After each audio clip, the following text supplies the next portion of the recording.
नमस्कार. श्रीमद भगवद्गीता अध्याय 12 भक्तियोग यातील 19वा श्लोक आज आपण पाहूया. तुल्यनिंदा सुतिर्मौनी संतुष्टो येन केनचित अनिकेतः स्थिरमतिर् भक्तिमान मे प्रियो नरः. फार सुंदर अर्थ आहे. काय अर्थ आहे?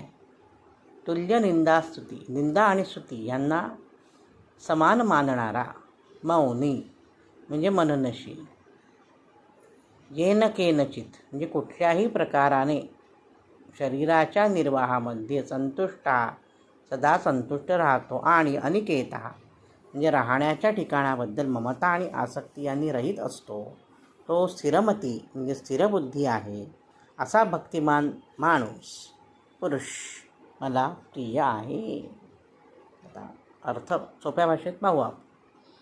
कोणी निंदा केली तर कोणी स्तुती केली तरी हा शांत असतो.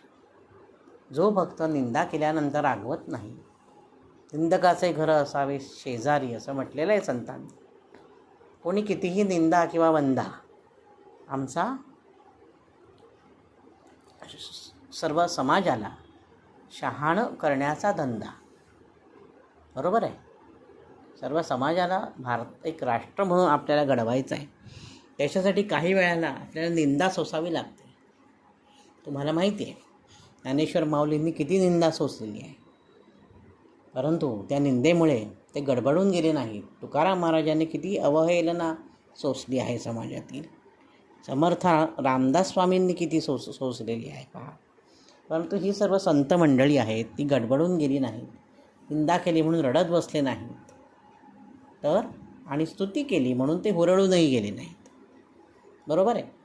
छत्रपती शिवाजी महाराजांनी नजराणा पाठवला होता. मौल्यवान दागदागिने, हिरे माणकं, जड जवाहीर कोणाला पाठवले होते? तुकाराम महाराजांना, त्यांचा सन्मान करण्यासाठी, त्यांची स्तुती करण्यासाठी. परंतु सर्व तुकारामांनी परत पाठवलं छत्रपतींना. सांगितलं आम्हाला या कशाची आवश्यकता नाही, आम्हाला स्तुतीचीही आवश्यकता नाही. स्तुती केल्याने आम्ही हुरळून जाणार नाही, निंदा केल्याने आम्हाला दुःखही होणार नाही.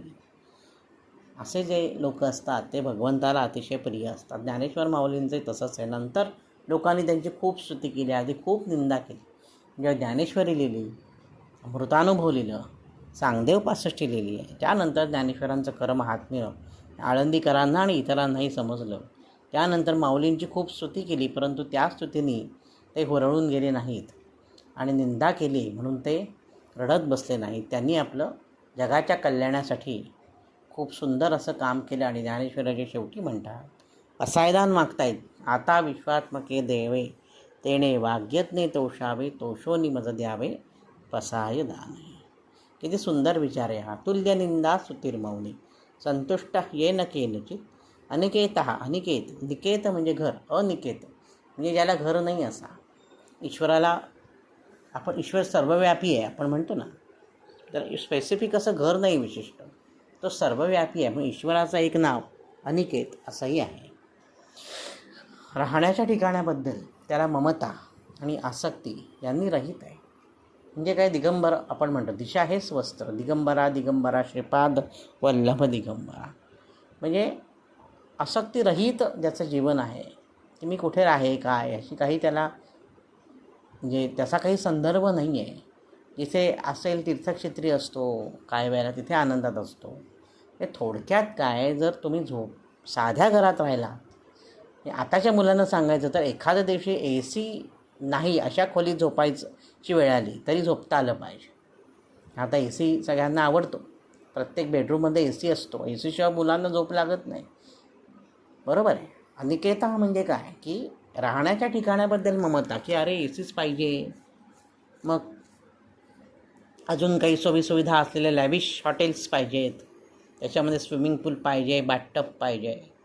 पण कधीतरी कोकणातलं जाऊन घरी राहा, कोणाच्या तरी घरी, आपल्या नातेवाईकाच्या घरी राहा. तिथे पहा कोकणामधील मुलं कशी राहतात. त्यांना काहीही ह्या बाहेरच्या गोष्टींची हाव नाही. मुद्दा काय सांगायचा, की अनिकेत म्हणजे राहण्याच्या घराबद्दल मला असंच पाहिजे, मग असंच पाहिजे, मग ओटाच पाहिजे, रोज आंघोळीला गरम पाणीच पाहिजे वगैरे, ह्या ज्या आपल्या सगळ्या सवयी आहेत ना, त्या सवयी घातक आहेत. अशा घातक सवयी असलेला मनुष्य भगवंताला प्रिय होत नाही. मग काय करायचं, तर या सगळ्या सवयी सोडून द्यायच्या. ठेविले अनंते तैसेची राहावे, वृत्ती असो द्यावे समाधान. मुलांनो, समाधान ही अतिशय महत्त्वाची गोष्ट आहे. तीच जर तुमच्याकडे नसेल तर तुम्हाला कितीही चांगलं काही मिळालं तरी तुम्ही आनंदी राहणार नाही. त्याच्यामुळे आनंदी राहायचं असेल तर मन समाधानी ठेवणं हे अतिशय आवश्यक आहे. आणि स्थिरमती म्हणजे स्थिर बुद्धी म्हणजे काय, त्याची बुद्धी स्थिर पाहिजे. बुद्धी चढली तर उपयोग नाही. चढली म्हणजे काय, तुमची बुद्धी भ्रष्ट झाली. आत्तापर्यंत एवढं सगळं चांगलं केलं आम्ही आणि अचानक पेपर लिहिताना तुम्ही जर कॉपी केलीत तर तिथे म्हणतात की तुमची बुद्धी भ्रष्ट झाली, तुम्हाला कॉपी करायची वेळ आली आणि सगळ्याची वाट लागली. तुमचा रिझल्ट कमी आला, तुम्हाला वर्गाच्या बाहेर ठेवलं शिक्षकांनी.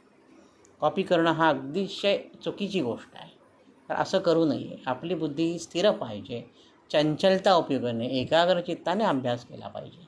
या सर्व गोष्टी ह्या आपल्या गीतेतनं आपल्याला सांगता येतात, आपल्याला समजून घेता येतात. पण अशा पद्धतीने आपण अर्थ लावायला शिकलो पाहिजे. तर आपल्याला कळेल की फार मोठी युनिव्हर्सिटी आहे गीता म्हणजे. आपल्याला सर्व प्रकारचं ज्ञान गीतेत दिलेलं आहे, परंतु ते संस्कृत आहे. आम्हाला संस्कृत येत नाही म्हणून आम्ही वाचत नाही, किंवा वाचतो पण आम्हाला अर्थ कळत नाही. अशा पद्धतीने जर अर्थ लावून घेतला तर गीता ही खरोखर माणसाला जीवन मार्गावर कसं चालावं ह्याची शिकवण देते आणि ह्याची प्रेरणा देते. आता मी हा श्लोक पुन्हा म्हणतो. तुल्यनिंदा सुतिर्मौनी संतुष्टो येन केनचित अनिकेतस्थिरमतिर्भक्तिमान मे प्रियो नरः. श्रीकृष्णार्पणमस्तु.